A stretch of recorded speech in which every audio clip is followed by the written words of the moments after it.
ہمیں روز عربی میں گالیاں سننی پڑتی ہیں۔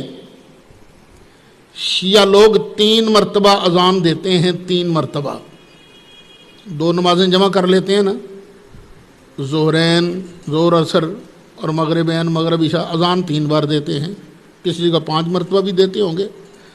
اور اس میں عربی میں ایک گالی دی جاتی ہے صحابہ کرام کو، اشہد ان امیر المؤمنین و امام المتقین و قاتل المشرکین و غیظ المنافقین علی ولی اللہ وصی رسول اللہ و خلیفتہ بلا فصل۔ یہ جو لفظ ہے نا خلیفتہ بلا فصل، یہ عربی زبان میں حضرت ابو بکر کو گالی ہے، حضرت عمر کو گالی ہے، حضرت عثمان کو گالی ہے۔ تم نے اگر اپنی اذان دینی ہے تو اپنی امام بارگاہوں میں اذان دو، لیکن یہ لفظ کہتے وقت سپیکر بند کیا کرو۔ یہ ناقابل برداشت ہو چکا ہے تم جو گالیاں دیتے ہو صحابہ کرام کو۔ میں گواہی دیتا ہوں، جو اذان کی ان کے کلمات ہیں، حضرت علی نبی کریم علیہ السلام کے بلا فصل خلیفہ ہیں، بغیر فاصلے کے۔ اب آپ خود پوچھئے، ان سے بتائیں کہ حضرت علی کا زمانہ خلافت کس تاریخ سے شروع ہوا؟ کوئی مائی کا لال جو بتا سکے، ادھر سرکار کا وصال ہوا، ادھر حضرت علی کا دور خلافت شروع ہو گیا؟ کوئی نہیں مانے گا۔ حضرت علی کا دور خلافت شروع ہوتا ہے حضرت عثمان غنی کے بعد سے، جب حضرت علی یہ مرتضیٰ کے ہاتھ پر شورا نے بیعت کی، اس کے بعد حضرت علی کا دور خلافت شروع ہوا۔ تو تم جب کہتے ہو حضرت علی نبی کریم علیہ السلام کے بغیر فاصلہ کے خلیفہ ہیں، تو پھر ابو بکر کو تو غاصب کہا نا تم نے، عمر کو تو غاصب کہا نا، عثمان کو تو غاصب کہا نا۔ خدا کے لیے میں حکومت سے اپیل کرتا ہوں، ان کی اذان پر پابندی لگائی جائے، اور اگر دینی ہے انہوں نے اذان تو دیں، لیکن کم از کم لاؤڈ سپیکر پر یہ کلمات بلند نہ کیے جائیں۔ کیوں؟ اس لیے کہ ہم مسلمانوں، ہم اہل سنت و جماعت کے دل کو تکلیف پہنچتی ہے، صحابہ کرام کی توہین ہوتی ہے۔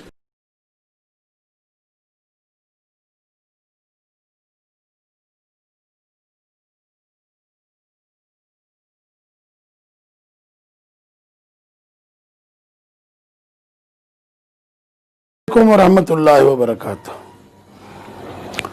ماشاء اللہ لا حول ولا قوۃ الا باللہ العلی العظیم۔ اعوذ باللہ من الشیطان اللعین الرجیم۔ بسم اللہ الرحمن الرحیم۔ الحمد للہ رب العالمین، الصلاۃ والسلام علی خیر خلقہ اشرف الانبیاء والمرسلین وعلی اطرتہ الاطیبین الاطہرین المعصومین، اما بعد فاعوذ باللہ من الشیطان الرجیم، بسم اللہ الرحمن الرحیم۔ وانذر عشیرتک الاقربین۔ صدق اللہ مولانا العلی العظیم۔ برادران عزیز، سامعین گرامی قدر، تمام عالم اسلام کے مسلمانوں سے جو اردو سمجھتے ہیں، ان سے آج ایک بات کہنا چاہتا ہوں، کیونکہ میں نے آج سوشل میڈیا پر، مجھے نام تو نہیں معلوم، البتہ یہ کہ ان کی تصویر آپ کے سامنے آ جائے گی، ان کی ایک تقریر ملاحظہ کی۔ سفید ریش بزرگوار ہیں، مجھے نہیں معلوم کہ ان کا مبلغ علم کیا ہے اور وہ کیا چاہتے ہیں۔ بہرحال ان کی گفتگو سے اندازہ یہ ہوا کہ وہ مسلمانوں کے 2 فرقوں کے درمیان، کم سے کم ناسبی اور شیعوں کے درمیان، ایک فتنہ پھیلانے کی کوشش کی ہے انہوں نے، اور اس میں انہوں نے کہا ہے کہ شیعہ اپنی نمازوں کی اذانوں میں جو اذان دیتے ہیں اس میں کہتے ہیں اشہد ان علی امیر المؤمنین و امام المتقین و قائد الغر المحجلین و قاتل المشرکین و خلیفتہ بلا فصل و وصی رسول اللہ و خلیفتہ بلا فصل۔ یہ مثلا انہوں نے کہا کہ ہم لوگ عام طور کے اوپر پڑھتے ہیں اشہدو ان لا الہ الا اللہ وحدہ لا شریک لہ واشہدو ان محمدا عبدہ ورسولہ واشہدو ان علی امیر المومنین و امام المتقین علی ولی اللہ و وصی رسول اللہ و خلیفتہ بلا فصل۔ انہوں نے اس جملے کو کہا کہ یہ جملہ جو اذانوں میں کہا جاتا ہے در حقیقت یہ خلفائے مسلمین پر تبرہ کرتے ہیں، حضرت ابو بکر، حضرت عمر، حضرت عثمان، ان پر یہ تبرہ کرتے ہیں کیونکہ وہ ان کو خلیفہ بلا فصل مانتے ہیں، علی علیہ السلام کو، اور اس جملے سے وہ یہ معنی مراد لیتے ہیں اور وہ معنی مراد لیتے ہیں اور وہ معنی مراد لیتے ہیں، لہذا ریاست کو چاہیے کہ ان کی اذانوں پر پابندی لگائی جائے، اور اگر وہ یہ جملہ کہنا بھی چاہتے ہیں تو وہ لاؤڈ اسپیکر کو بند کر کے کہیں، اس سے ہم مسلمانوں کی دل آزاری ہوتی ہے۔ یہ ایک حقیقت ہے کہ جو حرامزادہ ہوتا ہے، جس کا نطفہ ناتحقیق ہوتا ہے، کہیں سے بھی جس کے نطفے میں کوئی فرق آ جاتا ہے، اسے علی علیہ السلام کا ذکر ناگوار گزرتا ہے۔ امیر المومنین علی ابن ابی طالب علیہ السلام کی خلافت کا جہاں تک تعلق ہے، اس کے لیے یہ آیہ کریمہ جو میں نے ابھی تلاوت کی، وَأَنذِرْ عَشِيرَتَكَ الْأَقْرَبِينَ، سورہ مبارکہ شعراء کی 214 نمبر کی آیت ہے۔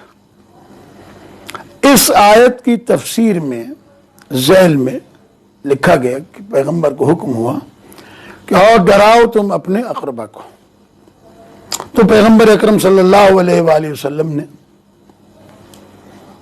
بلایا بنی عبد المطلب کو اور قریش کے لوگوں کو، اور یہ دعوت 3 دن چلی۔ پہلے دن دعوت کھا کے لوگ چلے گئے اور ان رسول اسلام کی بات نہیں سنی، پھر دوسرے دن بھی دعوت کھا کے چلے گئے اور رسول اسلام کی بات نہیں سنی، اور تیسرے مرتبہ بھی وہ جانے لگے تو حضرت ابو طالب علیہ السلام کھڑے ہو گئے اور انہوں نے کہا کہ خبردار کوئی نہ اٹھے، اور پیغمبر سے کہا کہ اٹھیے، قم یا سیدی، اے میرے سردار اٹھو اور جو کہنا چاہتے ہو وہ کہو۔ وہ خطبہ جو پیغمبر اکرم صلی اللہ علیہ وآلہ وسلم نے دعوت ذو العشیرہ میں بیان کیا، اس کتاب کے اس کے لیے میرے نے حوالے جمع کیے ہیں۔ کتاب الاستیعاب بہت معتبر معروف کتاب ہے، جس میں علامہ ابن عبد البر قرطبی نے مطبوعہ دائرۃ المعارف حیدرآباد دکن، دوسری کتاب اسد الغابہ، اس میں ابن اسیر جزری نے مطبوعہ مصر جلد نمبر 3 صفحہ نمبر 414، اور تاریخ طبری میں ابن جریر طبری نے مطبوعہ مصر جلد نمبر 2 میں، اور یہی اردو میں جو ترجمہ چھپا ہے اس کی بھی جلد نمبر 2 میں صفحہ نمبر 89 پر یہ موجود ہے۔ اس کے علاوہ بہت ساری کتابیں ہیں، اور میں تفصیل کے ساتھ اگر بیان کروں گا تو اس میں بہت سارا وقت گزرے گا، لیکن میں صرف نام بتا دیتا ہوں کہ باب التاویل میں خازن بغدادی نے جو مطبوعہ مصر جلد نمبر 5 صفحہ نمبر 106، اور معالم التنزیل، تاریخ ابو الفدا، کامل ابن اسیر، اور بہت ساری دیگر کتب کے اندر یہ مختلف لفظوں کے ساتھ موجود ہے۔ اور جو دوست دیکھنا چاہیں تو یہ آیت جب لکھیں گے آپ، اور پیغمبر اکرم کے یہ جملے جو میں بیان کر رہا ہوں یہ لکھیں گے گوگل پر، تو وہاں پر بھی آپ کو بہت ساری کتابوں کا حوالہ مل جائے۔ اس لیے کہ علامہ اقبال رحمۃ اللہ علیہ نے کہا ہے کہ دین کافر تدبیر، دین کافر فکر تدبیر و جہاد، اور دین ملا فی سبیل اللہ فساد۔ تو علامہ اقبال نے ایسے نہیں کہہ دیا تھا، اس کے پیچھے راز، کیونکہ ہر آدمی کو اپنا عقیدہ رکھنے کا پورا حق ہے، پوری اجازت ہے کہ وہ اپنا عقیدہ رکھے، لیکن اب جب چونکہ ان بزرگوار نے یہ اعتراض کیا تو میں نے کتابوں کے حوالے دیے، اور اب میں پیغمبر اکرم صلی اللہ علیہ وآلہ وسلم نے جو خطبہ ارشاد فرمایا تھا، جو گفتگو فرمائی تھی بنی عبد المطلب سے، وہ آپ کے سامنے پیش کرتا ہوں۔ انہوں نے فرمایا یا بنی عبد المطلب، اے عبد المطلب کی اولاد، انی واللہ ما اعلم شابا فی العرب جاء قومه بافضل مما قد جئتکم۔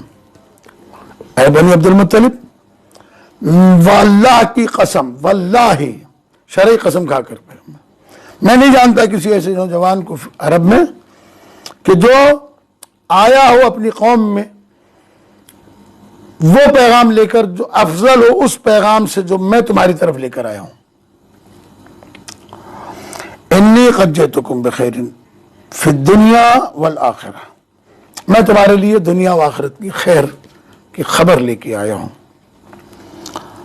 وقد امرنی اللہ، اور مجھے اللہ نے حکم دیا تعالی ان ادعوکم الیہ، تاکہ میں تمہیں اس کی طرف پکاروں۔ فأیکم یوازرنی علی ھذا الامر، تو تم میں سے کون ہے جو اس امر میں میرا بوجھ بٹائے، یوازرنی، اس دعوت میں میرا ساتھ دے۔ ان یکون اخی، تاکہ وہ میرا بھائی بنے، ووصی، اور میرا وصی بنے، وخلیفتی فیکم، اور وہ میرا خلیفہ بنے تم میں۔ کوئی نہیں اٹھا، علی علیہ السلام اٹھے جن کی عمر 11 برس کی تھی، پیغمبر نے کہا بیٹھ جاؤ، آپ نے پھر دوبارہ کہا، پھر کوئی نہیں اٹھا، پھر علی علیہ السلام اٹھے، پھر تیسری مرتبہ علی علیہ السلام اٹھے۔ اب پیغمبر اکرم صلی اللہ علیہ وآلہ وسلم نے کہا انا یا نبی اللہ، انا یا رسول اللہ، اے اللہ کے نبی میں حاضر ہوں اس بات پر۔ تو اس جملے سے پہلی بات تو یہ پتہ چل گئی کہ علی علیہ السلام نے دعوت ذو العشیرہ میں کلمہ نہیں پڑھا تھا، جسے کہا جاتا ہے کہ بچوں میں سب سے پہلے کلمہ علی علیہ السلام نے پڑھا تھا۔ نہیں، علی علیہ السلام نے کلمہ نہیں پڑھا تھا، بلکہ پیغمبر اکرم صلی اللہ علیہ وآلہ وسلم کی اس دعوت کو قبول کیا تھا جو پیغمبر نے فرمایا تھا کہ ایکم یوازرنی علی ھذا الامر، کون ہے تم میں سے جو اس امر میں میری وزارت کرے، میرا بوجھ بٹائے، میری دعوت میں میرا ساتھ دے۔ تو علی علیہ السلام نے کہا انا یا رسول اللہ، انا یا رسول اللہ، انا یا رسول اللہ۔ اس کے بعد ان اکون وزیرک علیہ، میں تیرا وزیر بن جاؤں اس معاملے میں، میں آپ کا بوجھ بٹاؤں گا، میں آپ کا ساتھ دوں گا۔ اور وہ تاریخ گواہ ہے کہ اس بچپن کی عمر میں جب پیغمبر نے اپنی دعوت کو عام کیا صلی اللہ علیہ وآلہ وسلم نے، تو علی علیہ السلام نے کافروں سے مقابلہ کیا، اور پیغمبر کی زندگی کے آخری لمحے تک نہ پیغمبر اکرم صلی اللہ علیہ وآلہ وسلم کو کبھی تنہا چھوڑا، اور نہ ہی پیغمبر اکرم صلی اللہ علیہ وآلہ وسلم کو چھوڑ کر میدان سے کبھی بھاگے۔ جیسے جیسے پیغمبر حکم دیتے رہے ویسے ویسے علی علیہ السلام اس فعل کو انجام دیتے رہے۔ جب یہ بات پیغمبر اکرم صلی اللہ علیہ وآلہ وسلم نے سنی علی علیہ السلام کی، تو مولا کائنات علی بن ابی طالب علیہ السلام کو سینے سے لگا کر کہا ان ھذا اخی، لوگوں دیکھ لو یہ میرا بھائی ہے، ووصی، اور یہی میرا جانشین بھی ہے، وخلیفتی من بعدی، اور یہی وخلیفتی فیکم، اور یہی تم میں میرا خلیفہ ہے، میرا جانشین ہے۔ اس لفظ کو یاد رکھیے گا۔ اور اس کے بعد فرمایا فاسمعوا لہ واطیعوہ، علی کی بات سنو بھی اور اس کی اطاعت بھی کرو۔ اس پر کچھ بوڑھے لوگوں نے اعتراض کیا اور جناب ابو طالب علیہ السلام سے کہا کہ ابو طالب دیکھو اور دو بھتیجے کے ساتھ کہ اب وہ تمہارے بیٹے کی اطاعت تمہارے اوپر واجب کر رہا ہے. تو علی علیہ السلام کی خلافت کا اعلان دعوت ذوالعشیرہ میں ہوا، جس کی تجدید 23 برس تک پیغمبر اکرم صلی اللہ علیہ وآلہ وسلم اپنی زندگی میں کرتے رہے. اور اس کے بعد غدیر خم کے موقع پر پیغمبر اکرم نے اپنا جانشین بنایا اور کہا من کنت مولا ہو فہذا علی مولا، جو مجھے اپنا سردار مانتا ہے اس کا سردار علی ابن ابی طالب علیہ السلام ہے. اب یہاں پر یہ کہنا کہ جناب یہ خلیفہ بلا فصل کہہ کر دوسرے کی توہین کرتے ہیں، نہیں، ایسا ہرگز نہیں ہے. چونکہ ہم اپنے عقیدے کو قرآن اور پیغمبر اکرم صلی اللہ علیہ وآلہ وسلم کی حدیث سے لیتے ہیں. یہ تمام مسلمانوں کی معتبر کتب ہے جہاں پر یہ لکھا گیا ہے. پیغمبر کی حدیث ہے سَيَكُونُ مِن بَعْدِي 12 خَلِيفَةً 12 أَمِيرًا، یہ لفظ موجود ہے. یہ میرے پاس کتاب ہے، اس کا نام ہے لغات الحدیث، اس کو اچھی طریقے سے دیکھ لیجئے.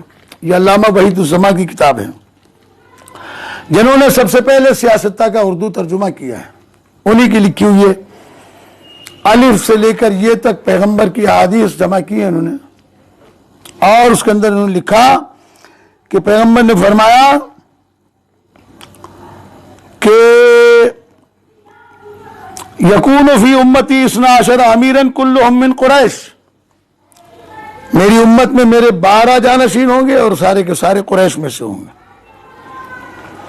اب مترجم اپنا قلم لے کر اپنی رائے بیان کرتے ہیں. دیکھیے اس کو ذرا قریب سے دیکھ لیجیے.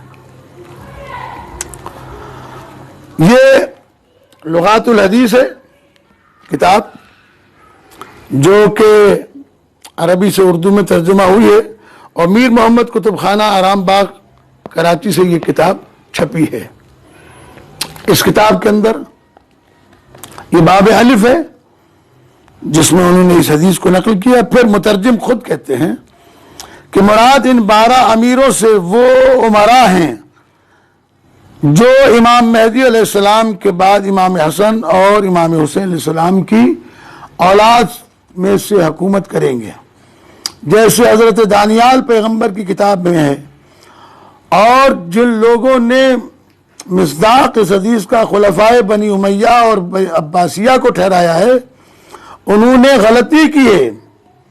چونکہ بنی امیہ اکثر ظالم اور غاصب اور جابر تھے، اور عباسیہ کا عدد 12 سے زیادہ تھا. اہل سنت کے علماء ان میں تراش خراش کرتے ہیں، اور خلفائے راشدین کے بعد کچھ لوگوں کو بنی امیہ میں سے لے لیتے ہیں، کچھ عباسیہ میں سے جو ذرا اچھے اور عادل گزرے ہیں. اور ہم نے ہدیۃ المہدی میں یہ لکھا ہے کہ ان 12 امیروں میں سے ائمہ 12 12 امام مراد ہیں، اور امارت سے دینی پیشوائی اور سرداری مراد ہے، نہ کہ حکومت ظاہری. لکھتے ہیں واللہ اعلم. پھر اس کے بعد میں لکھتے ہیں کہ فی من یکون الامر، کون خلیفہ ہوگا؟ ھذا الامر فی قریش، یہ امر خلافت یعنی قریش میں رہے گا، غیر قریشی خلیفہ اور امیر المومنین نہیں ہو سکتا. اور حنفیہ نے متغلب کی خلافت صحیح رکھی ہے. اذا ہلک امیر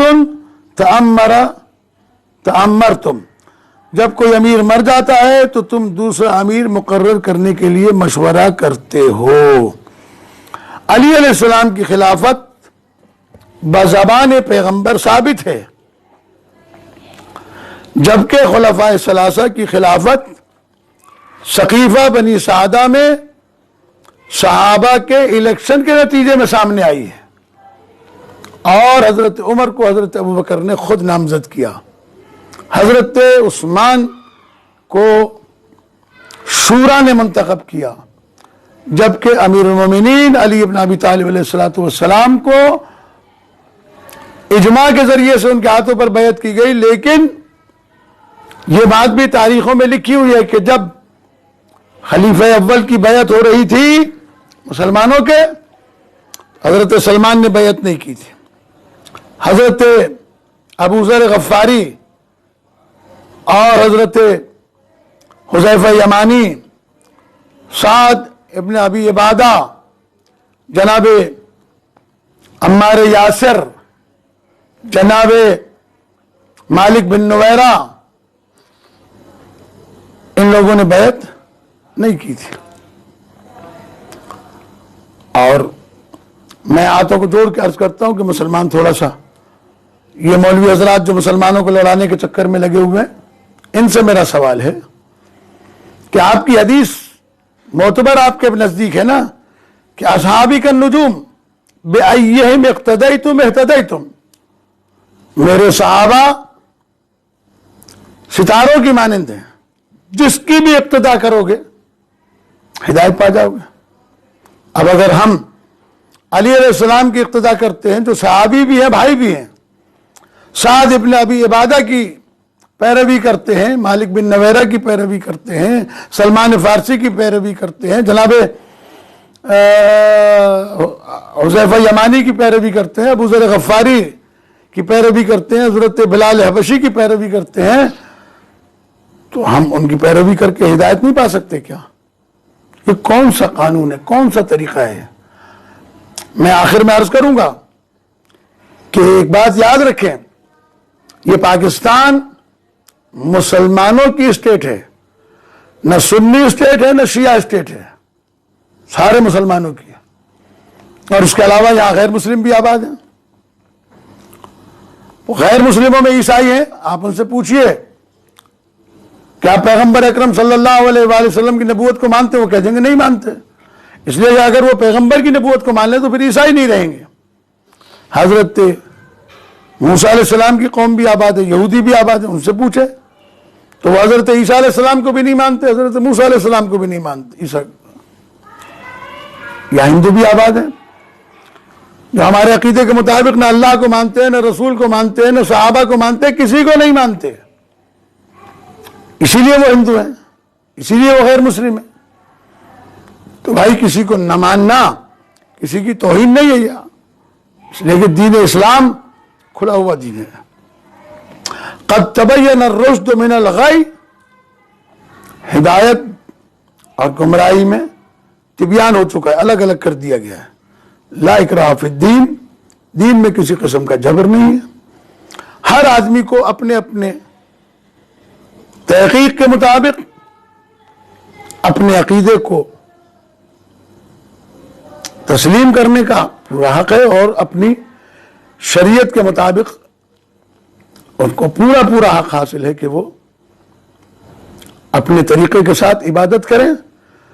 اور اس بات کو خود انہوں نے لکھا ہے، لغات الحدیث والے نے، علامہ وحید الزمان نے، کہنے لگے جھگڑتے کیوں ہیں مسلمان؟ پیغمبر کا روحانی اور علمی جانشین خلیفہ بلا فصل علی کو مان لیں، اور ظاہری حکومت کے لیے خلیفہ حضرت ابو بکر کو مان لیں مسلمان. ٹھیک ہے، یہ ان کا اپنا نظریہ ہے، انہوں نے اپنے نظریے کو بیان کیا ہے. اسی کو موجودہ دور میں شیخ الحدیث ڈاکٹر علامہ طاہر القادری نے بھی بیان کیا ہے اپنی کتاب سیف جلی علی منکر ولایت علی کتاب کے اندر، اس کو واضح کیا انہوں نے.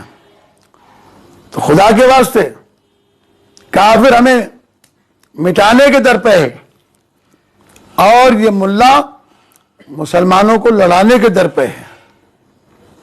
اس قسم کی گفتگو، اس قسم کی باتیں، اور میں اس کے دوسرے حصے میں بیان کروں گا.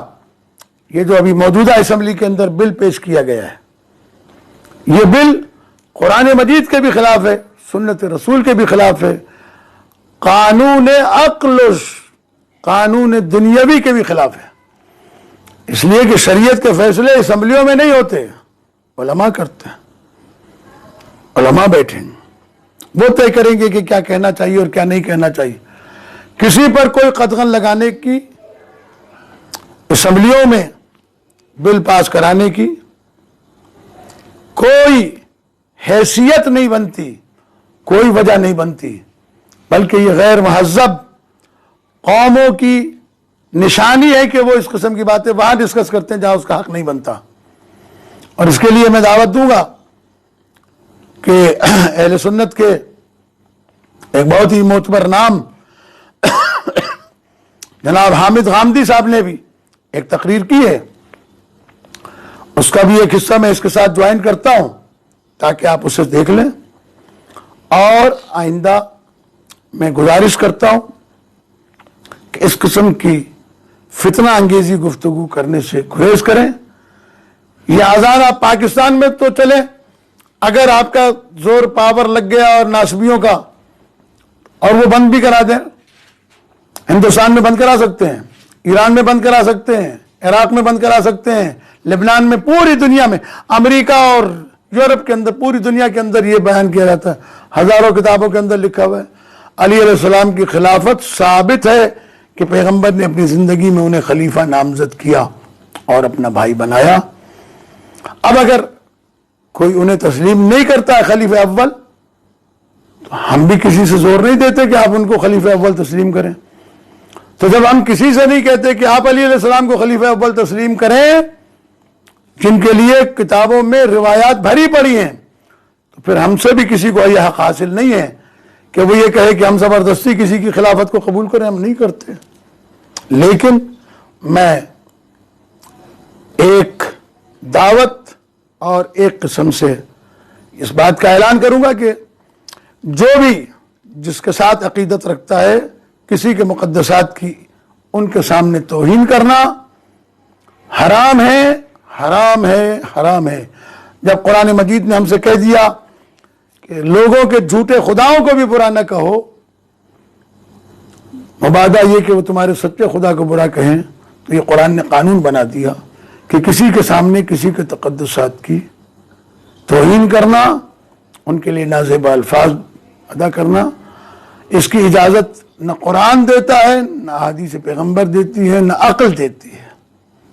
البتہ اپنے عقیدے کا اظہار ہر ایک کو حق حاصل ہے کہ وہ اپنا عقیدہ بیان کر سکے اور اس ملک میں رہ کر اپنی عبادات کو اپنے فقہ اور اپنے مسلک کے اعتبار سے انجام دے سکے۔ دعا ہے کہ خداوند کریم تمام دنیا کے مسلمانوں کو اپنے حفظ و امان میں رکھے اور ہمیں کافروں سے جنگ کرنے کے لیے آمادہ ہونے کی توفیق عطا فرمائے، نہ یہ کہ ہم گھر میں جھگڑا ڈال کر اور مسلمانوں کو لڑا دیں آپس میں تاکہ اسلام دنیا میں کمزور ہو جائے۔ والسلام علیکم ورحمۃ اللہ وبرکاتہ۔